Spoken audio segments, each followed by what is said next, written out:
K-pop Demon Hunters is one of the hottest movies of 2025. But buried inside the film are hidden secrets the creators never wanted fans to notice. From secret love stories to characters hiding their true intentions, we're exposing everything, starting with the secret siblings. One of the biggest secrets the creators quietly hid in the movie is the truth about Rumi's secret twin sister. In the original storyboards the creators shared, Rumi unlocks a massive flashback, and it changes everything. Her father wasn't a monster. He wasn't evil. He was a gentle demon who truly loved Rumi's mother. Their relationship was real and completely forbidden. And when Celine found out, she didn't hesitate. She killed him. That alone is dark, but the early drafts take it even further. Because in those versions, Rumi's mother didn't give birth to just one child. She gave birth to two. One of them is obviously Rumi. But the second baby? Same day, same parents, same crib. There's only one conclusion that fits. Rumi wasn't born alone. She had a twin sister. There's even a cut storyboard image showing all four of them together. Rumi's mother, her demon father, baby Rumi, and another baby lying right beside her.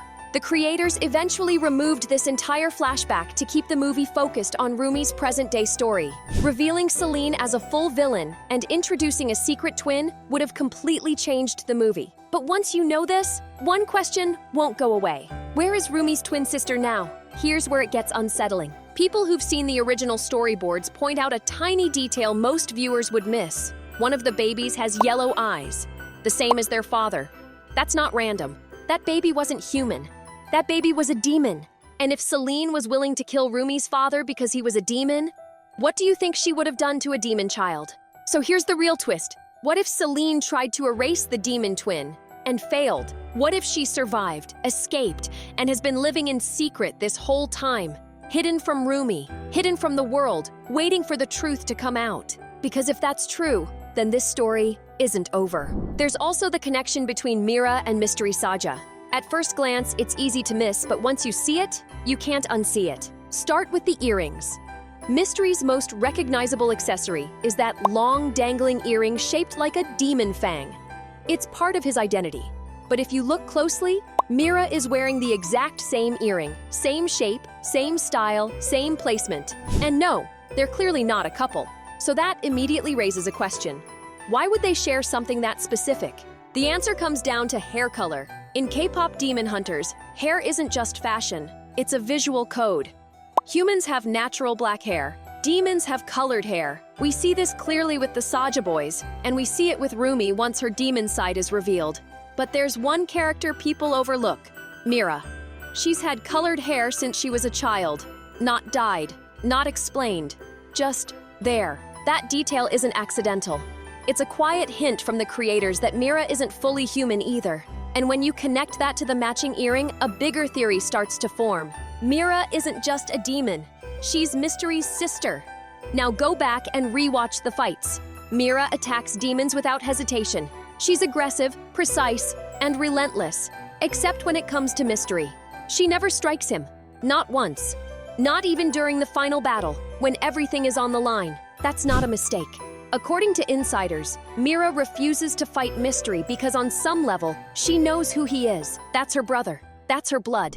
There's another moment that suddenly makes a lot more sense once you look at it this way. Remember when Zoe is openly fangirling over Mystery's poster? Mira storms in and rips it down immediately. On the surface, it feels like classic Mira attitude. Cold, blunt, and annoyed. But what if it wasn't jealousy at all? What if it was protection? Because the last thing Mira would want is her demon brother falling in love with a human and ending up with the same tragic fate as Rumi's father.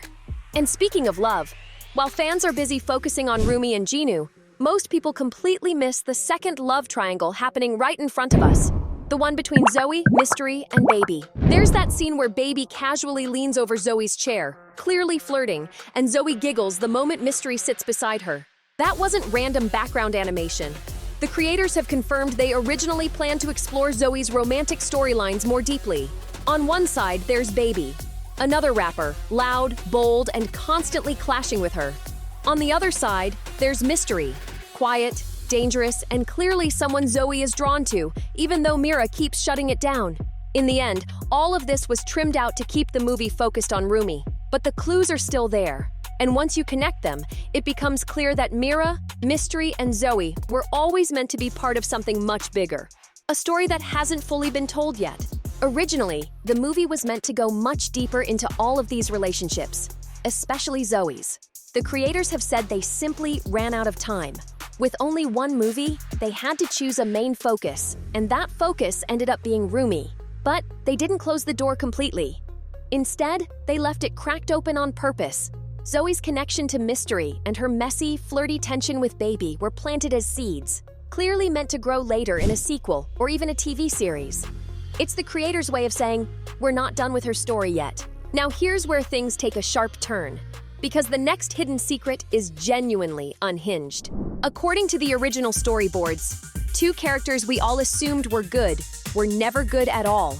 The first is Healer Han, the gentle old man who helps Rumi when she's losing her voice. In the original script, Healer Han wasn't just a healer. He was a demon working directly for Gima, hiding in plain sight. And once you know that, the clues suddenly feel way too obvious. He never asks Rumi any real questions. He doesn't examine her properly. He doesn't seem curious at all. And that special medicine he gives her to fix her voice? It's literally just grape juice. No magic, no ritual, just vibes and sugar. But the biggest red flag is sitting right behind him the whole time. On his wall are photos of the Saja boys before they turned into demons. All of them with black hair, human, vulnerable. Those photos aren't decoration. They're trophies. Proof that Gima had already claimed them, manipulated them, and pulled them to the dark side.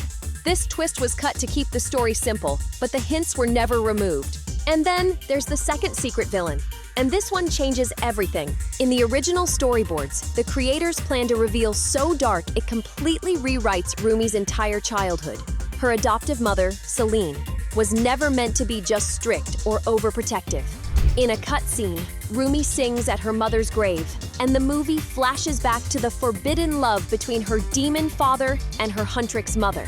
That's when Celine finds out. And according to those storyboards, she kills Rumi's demon father herself. Not because he was violent, not because he was cruel, but because he was a demon.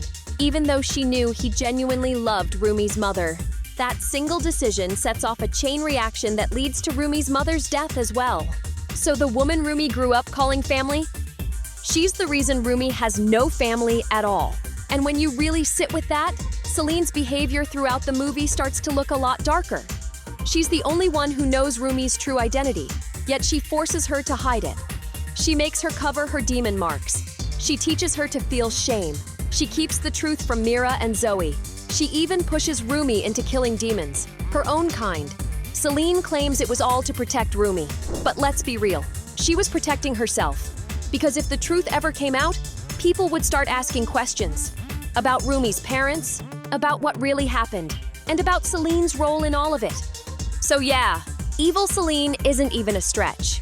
It was always part of the plan. Let us know what you think.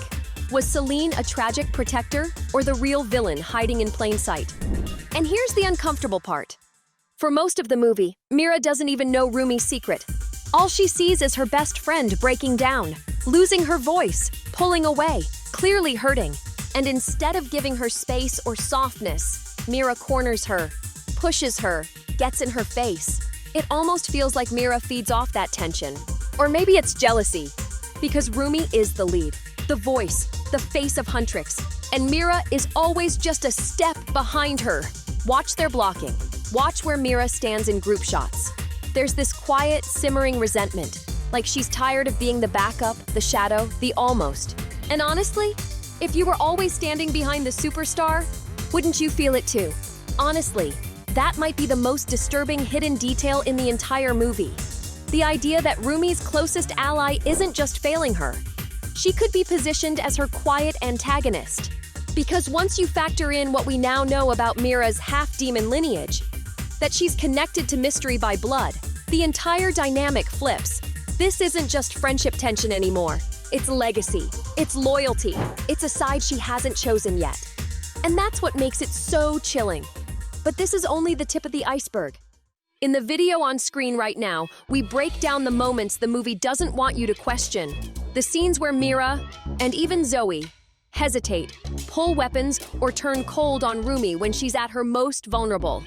Really watch those frames. That's not strangers confronting a threat. That's family turning on their own, while Rumi is crying, begging, breaking. The creators are clearly signaling that something is deeply wrong beneath the surface, and they're doing it quietly, visually, and on purpose.